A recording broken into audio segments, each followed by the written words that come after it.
ধারাবাহিকের লুক সেটের সময় আমার বর নিজেই বলেছিলেন, আর মেয়ে পেলে না? বললেন অভিনেত্রী শ্রুতি দাস। বাংলা টেলিভিশনের পর্দায় একজন খ্যাতনামা অভিনেত্রী শ্রুতি দাস অভিনয় জগতে পা রাখতেই একসময় গায়ের রং নিয়ে মিলেছিল তীব্র সমালোচনা এবং কটাক্ষ। তবে সব কটাক্ষকে তুড়ি মেরে শ্রুতি দেখিয়ে দেন অভিনেত্রী হতে গেলে প্রয়োজন অভিনয় সত্তা। এমনকি পরিচালক স্বর্ণেন্দু সমাদ্দারকে বিয়ে করলেও ধেয়ে আসে কটাক্ষ।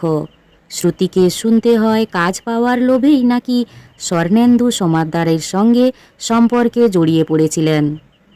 তবে অভিনেত্রী রাতারাতি জনপ্রিয়তার পেছনে তার স্বামী স্বর্ণেন্দু সমাদ্দার নয়, রয়েছেন সাহানা দত্তের অবদান। প্রথম দিনই তাকে দেখে স্বর্ণেন্দু সমাদ্দার নাক কুঁচকেছিলেন। সেই কথা তুলে ধরেন আনন্দবাজার.কমকে দেওয়া এক সাক্ষাৎকারে।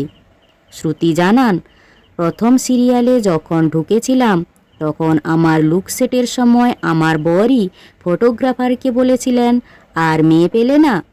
কারণ ও আমার মধ্যে কোনো ট্যালেন্ট দেখতে পায়নি। এই ট্যালেন্টটা দেখেছিলেন সাহানা দত্ত। এই ট্যালেন্টের নিরিখেই তিনি বলেছিলেন, ত্রিনয়নী করলে শ্রুতি দাসই করবে, না হলে কেউ করবে না।